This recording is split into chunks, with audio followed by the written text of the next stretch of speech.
Welcome to Bits of Signum, a podcast that dives into the intersection of gaming, AI, and Web3. In each episode, we host titans of innovation and thought leadership, and we cover the many new online economies and technologies that are bubbling up in the metaverse. The conversations explore new business models with the leaders who are shaping the future. I'm your host and founder of Signum Growth, Angela Dalton. And I'm your co-host and Web3 analyst at Signum Growth, Evan Castelli.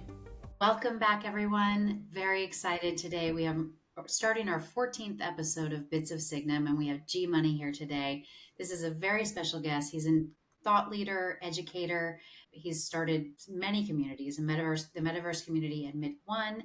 He has founded the first crypto native fashion luxury house. I am sporting one of the items from the fashion luxury house called 90cc.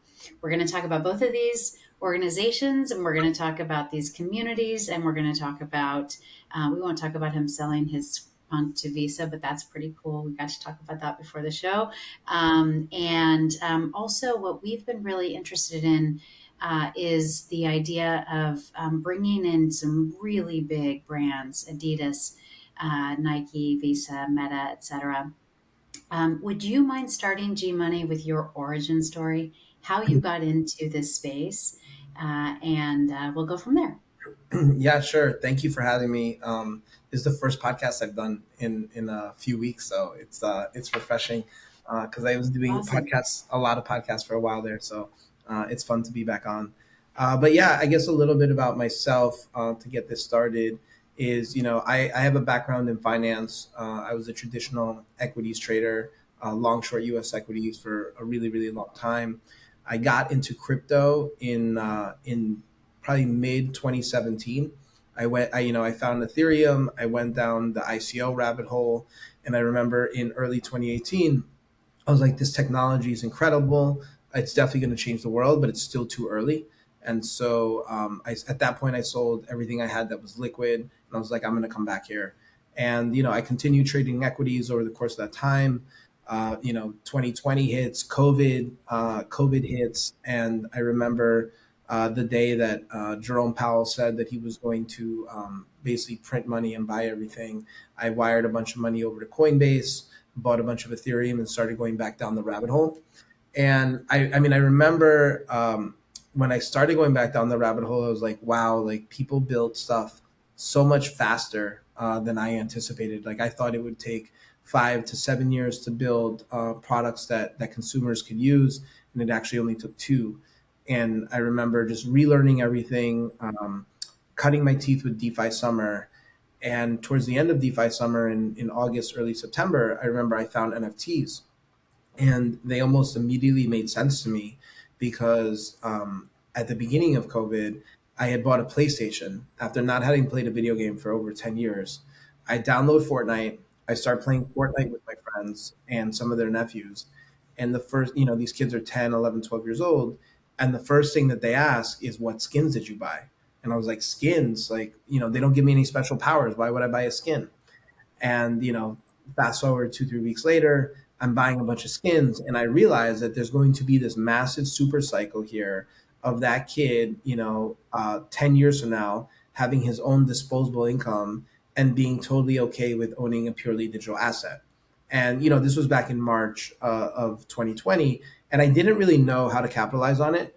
And it was when I found NFTs, I was like, wow, this is your skin on Twitter, right? Which is currently the metaverse. Twitter, Instagram, Discord, these are the metaverses that we live in today.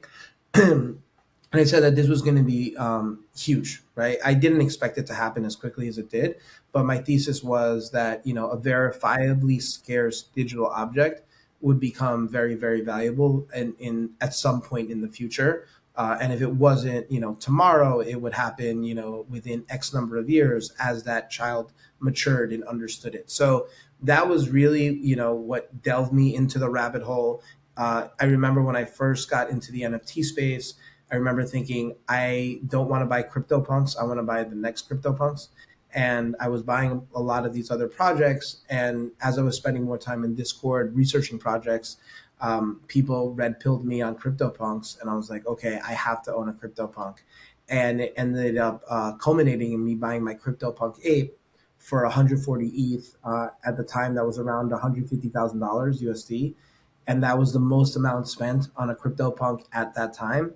And I wrote my thesis on why, right, which is basically, you have the provenance of digital assets, and you have the human desire to kind of signal status and signal something in a digital realm as well as a physical realm. And so I wrote this thread on it of why I bought it. I remember at the time people thought I was crazy, and it turns out that I was onto something. And that around that time, I think a week or two after that is when the NFT bull market really started. And I think 2021 was a crazy year for NFTs. Hmm. I love the story because one of the inspirations for starting Signum Growth Capital was walking on Fifth Avenue and seeing a Top Shop billboard of a woman in an outfit that was the most popular skin in Fortnite for girls. And it was this aha moment for me of like, this is about social capital and identity, and you're going to want property rights around the things that you own in digital spaces, just like you want property rights for the things you own in the physical world. Mhm. And CryptoPunks are super interesting to us. And you specifically are the perfect person, probably the best person to talk to about rights and about, licensing. I think a lot of people a lot of our audience are traditional investors. I have a long shared equity background as well, equity background generally, capital markets like you. And a lot of them, just, really are trying to get their head around this idea. Can you just describe kind of how you have licensed your punks? How has your identity tied to your punk been established? And then maybe go on to licensing from there. Cool. Yeah. So, I mean, I think that's a really interesting question. So, first, we'll talk about identity. So, I purchased a CryptoPunk ape with an orange beanie, right? And so, what that means is there are 10,000 CryptoPunks. Of those 10,000 CryptoPunks, there are, I believe it's 8 or 9 aliens, 25 apes, and 88 zombies, and the rest are humans. And of those, each one is unique. No two are alike, and they all have these different traits. Some traits more rare than others. So when you look in terms of tiers, right? I own an ape, so it's the second tier. If I could have afforded to buy an alien, I definitely would have. I originally bought a zombie first, and then I ended up buying the ape when I was like, all right, I think I can afford this, so I bought it. And I remember when I bought it, I was like, I'm going to make this my identity. And originally, it's so funny because when I bought it in January of 2021, my goal was I'm going to make this the most valuable ape of the CryptoPunks, and I'm going to sell it at Christie's in 5 years. Because that's how long I thought it would take for this trade to Mm, play out. wow.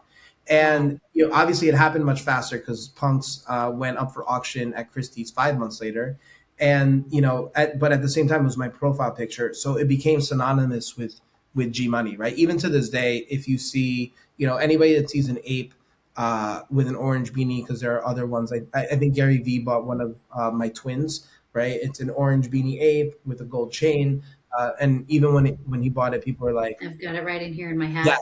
it's right inside the hat. And so, people know that it's synonymous with me. And I think part of it is because I really made that my identity, and I never really have changed, let's say, who I am in my persona online and changing my profile pictures and whatnot. But even like the color schemes, when people see an orange beanie, they generally think G Money, although there are other people that come to mind as well. So I think I really just ran with the identity and understanding that, especially at that time, my thesis was because it was funny because right around the Beeple sale happened a couple months later, and I remember coming from a traditional finance background, I had an opportunity to go on, talk about it in the financial press, but they wanted me to dox, and my thesis, like my argument to that was, who I look like, what I look like, and what my name is doesn't really matter. It should be, the essence of my thoughts, which people seem to like. And I was thinking about things very differently. So I really leaned into the idea of the persona and being G Money and being known as this CryptoPunk ape. Because imagine you were listening to, this cartoon monkey on the internet and taking it seriously, and you know going to it for advice on anything. And but like I firmly believe that's the world we're headed to, right? When you see kids playing Fortnite and somebody is running around looking like Rick from Rick and Morty but could kill you in 2 seconds, right? Like just because somebody has a certain appearance doesn't mean that they're not capable and they don't have the skill set to do something. So I really really leaned into that. And I think after a couple of weeks I realized that it was just going to be so much bigger than I even imagined initially. And I just really really leaned into it once I saw that, and I'm like, this is going to be my identity, this is the brand, this is the persona, and I'm going to build everything around that. And so at the time I bought my CryptoPunks, and from CryptoPunks were made in 2017, all through up until 2022, there was no commercial license to use your punk, so I wouldn't be able to um, take my punk and put it on, do a deal with Adidas. I needed to have the CryptoPunks blessing, the Larva Labs blessing, in order to do it. And I know that there was this gray area, or like kind of like an area in limbo in 2021, where there were a bunch of people with punks that wanted to build brands around their punks and build something, but they felt like they were hampered because there was no real terms and conditions. There was no, you didn't know, right, like what the rules were, so it was really tough to operate. Very similar to, I think, the overall crypto regulatory environment for the last few years is like, when you don't know what the rules are, you don't know what's allowed and what's not. And so that really hampers people just trying to be innovative, because at the end of the day, I think most people don't go into business trying to get sued. So I think that to me really kind of hampered it there. Luckily, in early 2022, I believe it was March 2022, Yuga Labs bought the CryptoPunks IP from Larva Labs and gave it, not TC0, but gave it a commercial license to the owners, to each individual owner, which was really, really cool. And, That we is took that opportunity. I remember I was on a flight from New York to LA, to fly there for a conference when the news dropped, and we had been working on a G Money video game. And so at that point, what we ended up doing is we put the actual ape in the video game, and it's probably the first instance of the use of punk IP, because this happened probably a week after, maybe less than a week after the announcement was made, where there was on-chain IP using my CryptoPunk for this game. And the mechanics of the game were really cool because they were recorded on-chain. Gas costs are a little high and whatnot to do it, but it was just very novel. And so it was just kind of like the first use case and the first showing of what you could do with this IP that you own. I think one thing that I've seen a lot of, especially lately, is and we know, like, in the real world, a lot, deals and bringing stuff to market takes time, and I think we're starting to see more and more of that with like the Bored Ape Yacht Club, and that was one of the things that I think made the Bored Ape Yacht Club so intriguing to a lot of people, is they did give owners IP from the start, right? And that was, they saw this desire for something in the market for people to own the IP that they bought, and they allowed people to do that. And you saw, there's Bored Ape Yacht Club. Bored and Hungry is a restaurant out on the West Coast. There's Ape Water. There's a lot of people building let's see, water brands, consumables, weed pens, whatever have you. And people have been taking that IP and building brands around it. And it's been really, really interesting to watch. I think probably the pullback in the NFT space has tempered a lot of that enthusiasm, but it's been really interesting nonetheless, mm, especially as I look at it from my brand. And when I did my deal with Adidas, I did a collaboration with Adidas, Bored Ape Yacht Club, and Pixel Vault. And my initial thought, what I really wanted to do initially, was I wanted to put my punk on the Adidas merch on that collab. And we weren't able to because we didn't have commercial rights at the time. So that was like really, really disappointing. So, but like the beautiful thing that those commercial rights usage opened up is that, in the future I could put my punk on there, right? Like even in the hats and in the shirts that we make, right, there is that little Easter egg of you see my punk in there on the label tag, and it's kind of like this little nod to crypto of, if you know, type of thing. So it's been really cool. It's been a very evolving process, and I think every project individually has their own mentality and their own framework of how they deal with IP. And you see the range of no IP shared whatsoever to full CCO where anybody could use anything with no without having to ask for permission. And have you seen any examples? You don't have to give specific examples, but maybe kind of lessons learned and maybe what not to do, or kind of pitfalls to avoid when it comes to licensing Uh, products. I think I can give a lesson learned in terms of maybe changing the terms of the IP ownership after launching a project. There was one pretty well known project that initially launched it as, I believe, uh, maybe each owner was able to do it, and then they CCO'd it, and people were upset afterwards, obviously because it's not what they signed up for, really. I think in retrospect, I think a lot of times people have really conflated the idea of how hard it is to build a brand, and two, how like one picture won't necessarily make or break your brand. There's a lot more work that goes into it, and so Mm. as I think of G Money, is like people don't necessarily, especially today, I don't think people don't follow me because I have a CryptoPunk ape, right? They follow me probably more because of the thought processes that I have, the quality of my ideas, right? And so I Mm. think it's just having that mentality of saying, oh, if I buy this NFT, then like, people will automatically, buy my product. I don't think that works. And I think initially that's what maybe people thought, but you have to Mm. tell a compelling story. You have to have something that's differentiator. Just like anytime you're selling any service or product, you have to. It's like why if somebody's going to spend a hard-earned dollar and give it to you, you have to give them a reason why. We want to hear the story of Adidas because that was the first massive brand, well-known brand to come into the Web3 space thanks to you, and we want to hear that story. Can you first ground us in the communities that you've built, and maybe just so that listeners understand, admit one, 90cc, can you just explain the Yeah. various entities?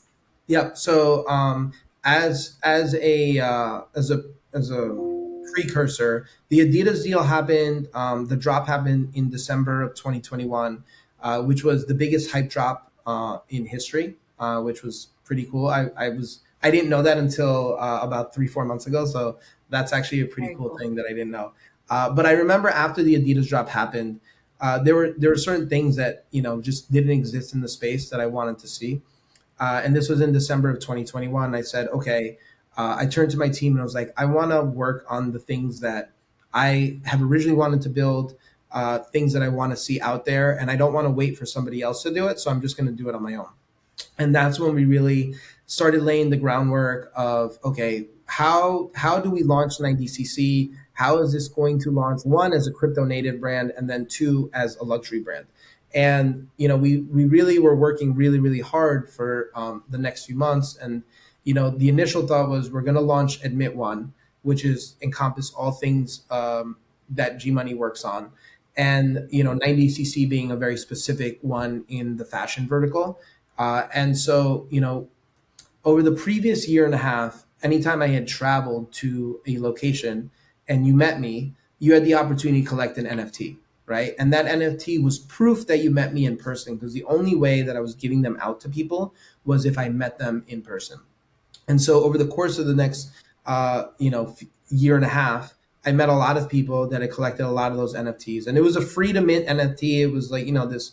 I never told anybody what would happen with it. In fact, when I started it, like I didn't really know exactly where I was going to go with it, but I was like, Mm. "Hey, this is a fun experiment. Like this is fun. People like to collect things, whether they have value or not, right? Because it could be, it just signifies that moment in time of somebody meeting me." And that became that was the allow list for people to mint Admit One for free, of which there was only going to be 1,000 of them. And that was the way we were going to start the community and then build from there. So, those people that I had met in person over the previous year and a half had the opportunity to mint it for free. It traded at one point as high as $30,000 each, which was pretty crazy. I think over the course of the next 2 weeks, it was, pretty insane because I thought it probably wouldn't trade more than $2,000 or $3,000 at the most. And that's how we kind of started our community to build out from there. And then we launched 90cc about 2 months later. We announced the announcement 2 months later, and we did our iteration one drop a month after that. And that was really how we started building the community in the space. And things have been pretty great. Like if you go to any crypto conference, I mean, you'll probably see some of our product running around, which has been awesome as the creator to see that. Snowfro is a good friend of mine, and he's probably one of the top generative artists in the space. He is very well known for his project called the Chromie Squiggle, which is a Yeah. generative squiggly line that has Hmm. a different spectrum of the rainbow in it. In each one, so each one is unique. So that project is one. You can get a one of one of 10,000. I remember that when we had started talking in, probably late 2021 and early 2022, is like, in a world where we're going towards more customization, more personalization, people are going to want very personalized products. So what does that look like, right? What does it look like if, you could buy a t-shirt and you could walk out of the store with it and that you're the only person in the world that will ever have this t-shirt. Like that's pretty cool. And so, we took that concept and we brought it to life with a pop-up at Art Basel last year in December of 2022, where somebody could walk in, they can mint an NFT, and so that NFT uses the same exact algorithm that Snowfro used to generate the Chromie Squiggle, but instead of a squiggly line output, it's a straight line output. And it has all the same properties, the same rarity schedules, and everything is randomized. And as soon as that NFT was made, we would take that NFT and we would print it direct to garment on a T-shirt, link it to an NFT, and then give it to you to walk out the door. And so that process was really, really cool. And now whenever you go to a conference, you'll see people running around with the Iteration 2 T-shirt, and they'll either come up, and it's great to people go up to Snowfro, want him to sign it, want him to take a picture with it. It's been really, really cool. And a lot of these things are just experiments. Everything in my view has always been is like, well, what when a major brand comes into the space, they're not going to be pushing the boundaries of the technology, right? They're going to be most likely playing it safer because one, they have brand equity. Two, they have legal issues that they're going to have to deal with that a small startup necessarily can probably play a little faster and looser with those things. So it's like, how do I kind of show like best practice of, okay, this is what I think could be cool. This works for me, and let's test it. And that's something Mm. that maybe wouldn't get past legal at a Fortune 500 firm. Right, right. You can kind of experiment and lay the groundwork and show them what's possible. And then That's once they see what's possible, then they say, okay, well, we like that aspect. Let's mhm. integrate that into the drop. Yeah. Yeah, I want to move to my co-host Evan and DJ, but I just want to ask you one thing because I do hear a lot of traditional investors push back on this idea of the 10,000 of anything, and you have done a phenomenal job of building community and experiences. Can you just talk about some of the ways that you can build beyond the 10,000 and drive a much bigger, broader community that is all inclusive? Yeah, I mean, I think I forgot who wrote the article, but it's always stuck with me even before I got into Web3. Is all you need is 1,000 true fans. And if you have 1,000 true fans, that's the beginning of something, right? And so even my community, admit one, we started with 1,000 NFTs. I didn't want 10,000 to start because I know that I'm going to make mistakes, and so I know that my quality of life, having 10,000 people screaming at me, being like, "Oh, what's going on here? What's there?" Is going to make my life really, really unmanageable. And I said to myself, okay, well, 1,000 seems much more manageable, and I wanted to start small, and I know I can build once I have the good framework in place, then it becomes easy to scale, right? And I think one of the people often say it's a bug, but I really think it's a feature of the NFT space is you have a very dedicated focus group like that will give you their reaction 24/7 in real time to things, right? And this, you're talking about focus groups, that's something that people pay, these major brands pay, hundreds of thousands if not millions of dollars for, to get, what how their consumer might react. And you could just hop into Discord and be like, this is what we're thinking, what do you guys think? And you will get, from I love it to I hate it to, go jump off a building, right? And so I think that, but that's the beautiful part of it, right? Is like, because if you can get 1,000 people that really love what you're doing, then scale starts to become, it's just a question of scale, right? And it just is a question of, okay, well, we found product market fit for this group of people. How do we expand that from 1,000 to 10,000 to 100 to 1,000,000 to 10 million, right? And so and then it just becomes the part of operations and scaling a business. So I think, a lot of people are like, oh, well, we're gonna, like as an investor, I always laugh when people are like, well, this is our TAM.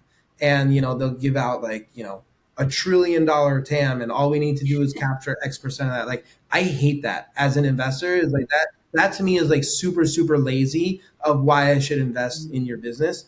But, I prefer the more thoughtful approach of like, well, this is how we're planning to approach it, rather than like, this is how big the market is, and if we just capture this small sliver, we're going to be a unicorn. Like, that to me just doesn't make sense. So I would much rather start small, and then once you have people that are happy and paying customers, then it just becomes of how do you acquire more customers at a low price, right? And that's I think what most businesses are. I wanted to ask you kind of how you deal with NFT people in this environment, or even just people who are used to a crypto market who are then getting into something other than a crypto market, i.e., like a fashion brand or this sort of Admit One community. But you kind of answered my question, which was like, what kind of struggles do you face with that? How do you deal with them? And you said like, start small, basically, is what I'm hearing. One is definitely start small. Two is I pride myself on the fact that I don't like price talk. To me, I think price talk is a way to build community so artificially and superficially, and it doesn't Agreed. stay, right? Coming from financial markets, we know number doesn't always go up.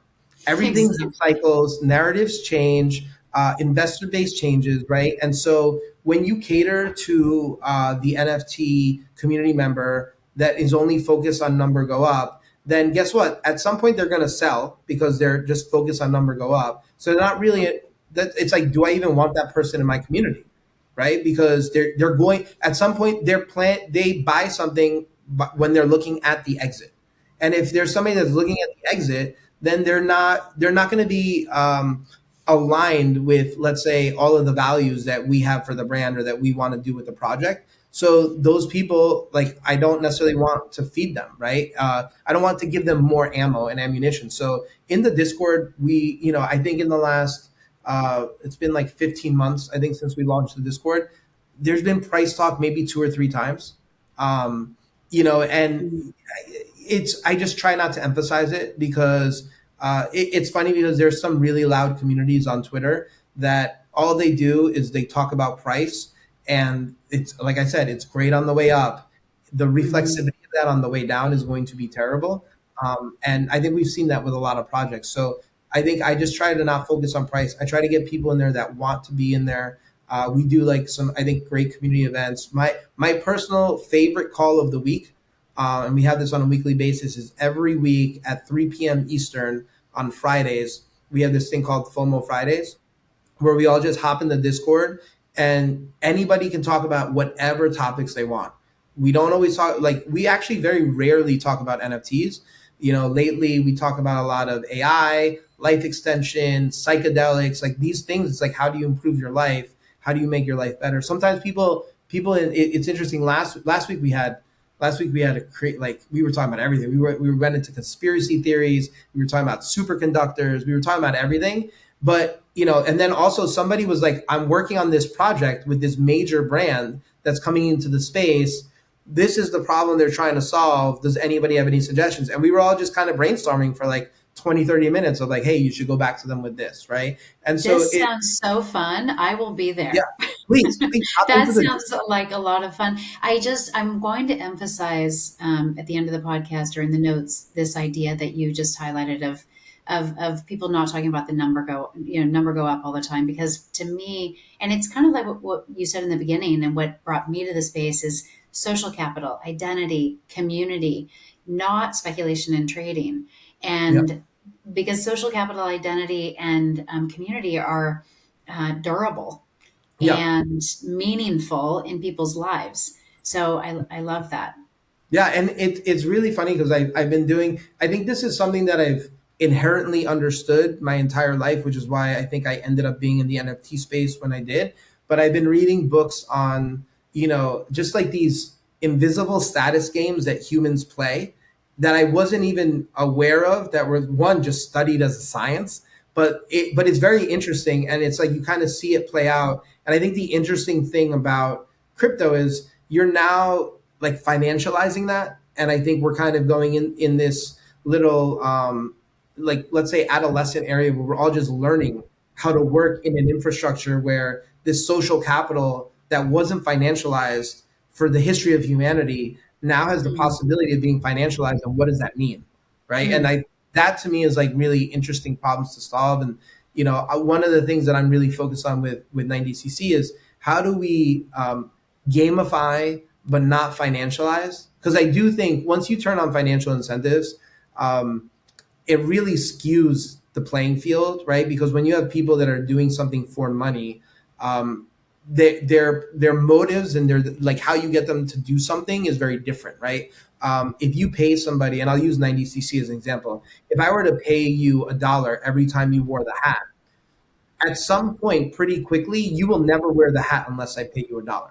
And then you're like, oh, I'm not going to wear this hat unless you pay me. right. But yet, see, every brand on the planet will have people that are walking billboards for them, and they're not getting they get nothing out of it, right? Other than the fact that they Mhm. can say, oh, I was wearing this brand. And so, that tells you that not everything is driven by financials. And a lot of it is these social games that we play, which I think crypto is bringing to the forefront of, wow, there is some value here. How do you, one, start to distribute it maybe a little more equally, but then two is how do you gamify it? And I think we maybe swung too far in the direction of financialization, and the pendulum will probably swing back as we try to find that equilibrium of what is healthy for humanity, and healthy in terms of like the project overall, in terms of growth and what have you. Gee, but before I forget, and you've touched on it. Can you talk more about the actual gamification and how 90cc is incentivizing collectors? Because I think this approach that you and your team have taken is much different than what we've traditionally seen in the NFT market or in the digital collectible market, especially during the bull run. So would love to hear your thoughts on this. Yeah. So, yeah, I think that's a great question, and that I think that builds on what I just said in terms of how do you incentivize people to want to do something without having to necessarily say, "Here's money," right? Because I think money is just one game that people use to play, but that's not the only game that people play in. And so, what we've developed is this framework called 90cc network points, right? Where obviously buying something gives you points, and think of it as almost a customer rewards program on steroids, right? When you take a look at any brand operating in the real world right now, they know for the most part how much their customers will spend, so they know exactly who their biggest clients are, and from number one all the way down to X. And so the problem with that is that the person that spends the most money isn't always, let's say, the most valuable person in the community, right? Because that person might wear, maybe I buy this hat, but maybe I wear it once a month, right? But maybe there's one other person that maybe, this is one of, 1,000 things that I bought from 90cc. But now let's say there's somebody else that maybe all they can afford was one hat, but they wear it every day, right? That person is out there being an advocate for the brand every single day and wearing it and probably showing it off to their friends and, wearing it to places and whatnot. That person might be more valuable to the brand than the person that spends the most money, right? Now, I think there's probably some equilibrium of where people fall on that, but that's one of the things that we're trying to solve and hang out for, right? It's like when like people know, especially in the space, that whenever you see a 90cc branded product, you can go up to that person and you can ask for an NFT and you'll get one and it's free, right? And now all of a sudden you're starting to build these connections in the real world, and then you start to get incentivized to wear the product to certain places, right, where you can check in to a party wearing the product and you receive points. Now these points are non-transferable because again the goal is not to financialize, right? The goal is to play these games and to give non-financial rewards, right? So for instance, like and then we also have a weekly game, right, where the only way you can play that game is if during that window when the game is live, you have to scan a physical product, and that's the only way you can record points, and that gives you network points. And so these network points give you access to drops, give you access to limited edition things, special events, and what have you. And then when you start to build that flywheel effect of one, how do you just make it, and I always look at the example I always think of is with these large fashion brands when they do their fashion week shows, right? They invite their biggest whales, right, and they invite influencers. People that spend the most money. You spend $100,000 at Prada, there's a chance you could get invited to the show this quarter, right? And so, how do you also find the people that maybe aren't the top spenders, but they're really active in the community? They, engage with the product every day. They wear it everywhere. They wear it to all the special events.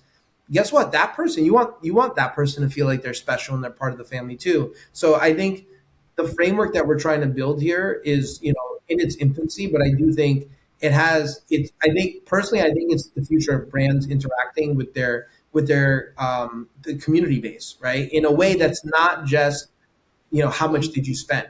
Because how much did you spend is just one piece of that pie. Kind of on that note, what do you think about like what Louis Vuitton is doing with their NFT launch, the one where you have to pay 40K basically for a membership, and then you get access to spend more money on other NFTs or other items? Yeah, I mean, I think it's interesting. I mean, it's very similar to the concept that we did, with Admit One, and that gave you access to the first drop for 90cc. It's just, it was, we gave it away for free. It's interesting, right? It's a high price point. I think the launch was very on brand for what Louis Vuitton did. I think it ultimately comes down is, do you get access to product that nobody else can get access to that people want? And that will determine how successful it is. So I think you really have to see how much buy-in is there from the top, and how much are they willing to lean into this, because I think the biggest issue I see with legacy brands doing, giving, let's say, the best perks to the NFT consumer is, I'm sure they probably have somebody that spends millions of dollars a year on, in the stores, that's like, yeah, like I'm not gonna buy this thing. And if they want that bag that's only limited edition to the NFT holders, that's a decision that they probably need to make internally of like, well, do we do it or do we hold our guns or whatever, right? Mm-hmm. And it's it just becomes relationship management. So I think you just really need to make sure you have buy-in from the top, and that putting product that's only available to the NFT holders that is desirable, that other people want. And we'll see. Well, it's too early to tell on that. Yeah, yeah. Wanted to also ask you, in your opinion, because you spoke about this earlier as far as the different IP and the different personalities and many facets that just users, players, gamers, collectors have from these collectibles. So I guess I wanted to really ask you, how do you see NFTs or digital collectibles altering our offline and online identities over the course of the next few years? Yeah. So I think overall we're headed towards a future where to what Angie said earlier, right, is in the physical world, you have physical property rights. In a digital world, in a more increasingly digital world, you're going to need digital property rights. So I think NFT framework is here to stay, right? What does speculation look like in the future? I'm sure whatever the next cycle is or the next bubble is, it probably won't be PFPs. It'll probably be something different, some sort of variation of that. But I do think the framework is here to stay. And I think as the hardware for our real lives, so thinking of the Apple AR glasses and everything that Meta's working on, right? That form factor gets better and it becomes something that is as easy as wearing a pair of sunglasses or reading glasses, then I think digital objects start to become much more interesting, right? Like, how could it be, we all projected the image that we wanted to project to anybody wearing these AR sunglasses of saying, hey, this might be a black t-shirt to you, to anybody not wearing this through an AR filter. But when you look at it through your AR glasses, this is, me as a butterfly, right? And so I think that becomes really interesting. I think the tech just needs to catch up, right? I think human imagination is probably, and that's the way it is, right? Creativity is always, 1,000 years ahead of where, the actual physical manufacturing process is. And I think once that form factor catches up, then, I think it starts to become, we start to really, really meld those two worlds together of both the digital and the physical and having that AR component. But Yes. how long that happens, I don't know. It could be 5 years, it could be 10. I really don't know. I think it really depends on the manufacturing process. Like personally, I think it's really impressive what you've been able to do with the brand. I think it's the cleanest brand, not even just in Web3, but period. And I think like the aesthetic and the design speaks for itself. But wanted to kind of ask you, you guys have been building through the bear market, and it's it's impressive to see what you've done. But when do you think that we will start to see the digital collectible market turn around? It's funny. I was having this conversation literally this morning. I think a lot of it starts with general crypto, right? So I'll look at it first from a macro overview, how that affects crypto, and then how that affects NFTs. So first is global macro, right? The first question you need to ask is, when are we done raising rates, right? And then the next question after that is, when do we start cutting rates? And so first, it seems like we're starting to come close to the end of the rate hike cycle. And I think over the last 10 days, there's been a few Fed chairmen that have said possibly cutting rates as soon as next year, right? And so if that's the case, then I think risk assets in general probably start to go higher, which is why I think the S&P is catching a bid, the Nasdaq's catching a bid, crypto's catching a bid in terms of that. And then once that happens, then you start thinking about, okay, well, when do we bottom? Probably a few months before we actually start cutting rates. And then as those animal spirits starts to go, how does that trickle down into the NFT market? And so I am of the belief, and it's funny because every time people start talking about crypto going higher in general, they're talking about, the value for NFTs are going to go down because the value of each token is going up. So even though dollar-wise you might make more, you were better off holding maybe Ethereum or the underlying currency. So I always push back on that because my thesis has always been, and I remember when I first bought my punk, because I bought it, I was starting to buy NFTs when Ethereum was at around 550-ish, around there. I was starting to go really deep. And my thesis was that as the value of Ethereum would go up, the value of high quality NFTs would also go up, because very similar to the wealth effect in traditional markets, where when the stock market's at all-time highs, real estate, luxury cars, wine, watches, jewelry, all of those are at all-time highs too because of the wealth effect. My thesis was, if Ethereum pumped, then the highest quality assets in Ethereum would also go up, because there is so little supply, and then there will be so much demand of people wanting to display that wealth, that at the highest levels, those ones would pump. And so my thesis has always been is that NFTs and the good NFTs and the right NFTs, and that's the hard part, right? Picking out which ones are the right NFTs are a call option on Ethereum, right? And that to me has always been the thesis. So I have a bunch of CryptoPunks, a bunch of squiggles that as the price of Ethereum goes up, I feel confident in those because again, there's such a limited supply of those that as more, let's say, crypto millionaires are born, there's very few things that they will want to buy that as, let's say, stores of value. The same way that the traditional art market, right? You have your masters where you buy something from Van Gogh, it probably holds its value over time because there's such a small supply of them compared to the number of people that would buy it. Hmm. It's so exciting to talk to you about all of this because one of our theses is that TV advertising. So this has been a thesis for a long time. People have been wondering when TV advertising will crack. $150 billion, we always say, is thrown through TV sets into empty living rooms every single year, and that number really doesn't change. And when digital came along, and Facebook in 2004, and Instagram and Google and all of the digital advertising started to quote take share, it really didn't take share from brands because those platforms really didn't deliver brand advertising in the way TV could. Mhm. And so one of the things that I'm really excited about is the idea that NFTs actually have a shot at cracking that TV advertising budget because we can, and we see it in games, through skins, as you Yeah. mentioned. But if you're spending more and more time in a game, and I always talk about my 11-year-old, actually, she turned 12 yesterday, my 12-year-old who spends a lot of time in Roblox. She has a lot of clothing there. She actually had a dress store at one point.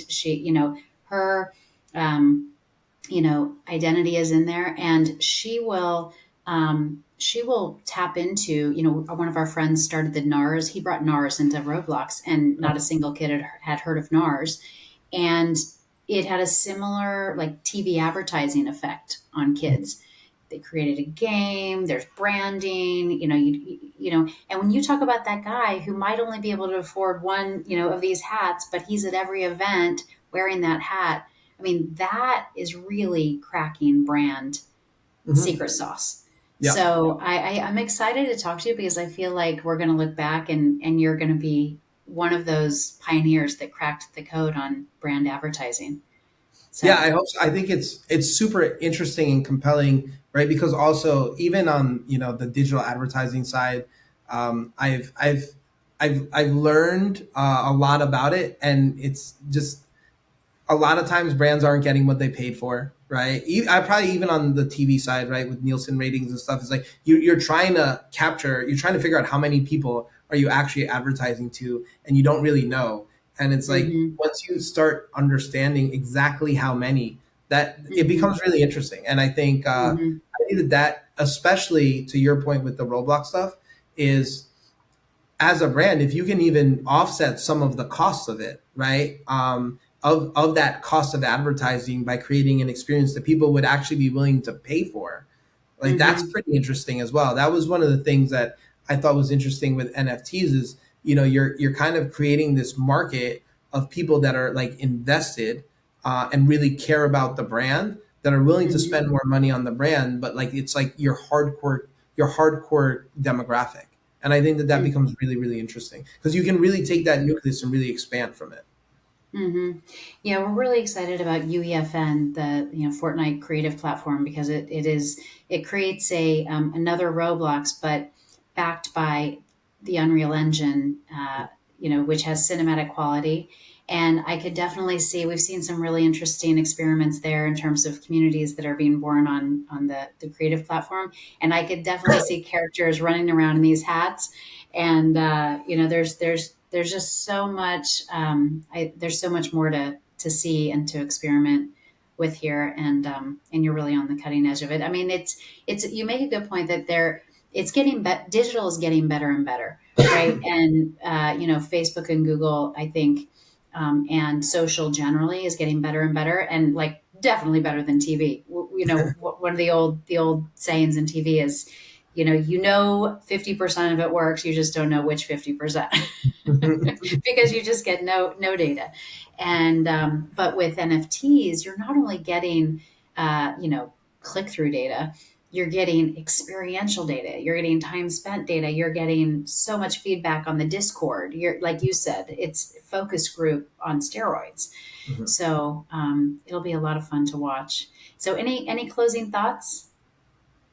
No, I just want to thank you for having me on. I feel like the conversations that we've been having both on the podcast and even off the podcast have been awesome. So it's been great That's great. getting to know you guys and spending time together.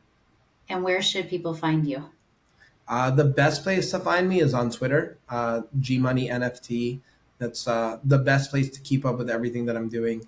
90cc, you can follow the links there to 90cc to find out things that the brand's doing. And this is like my main focus. I spend probably Mhm. 95% of my time on the brand. So I really do think that we're in so early, and I know it's so cliche, but it's still so early in terms of adoption. It reminds me of the internet, like 1996, 97. I remember the first time I was, using dial-up to download pictures that were like, files that were like 100 kilobytes, and it would be downloading a little bit at a time, and to where the internet is today and what that experience is like. I feel very similar in terms of crypto and NFT architecture in general. Thank you so much, G Money. This has been awesome. And thank you, DJ. Thank you, Evan, my co hosts. That's a wrap on another episode of Bits of Signum. Thanks for listening.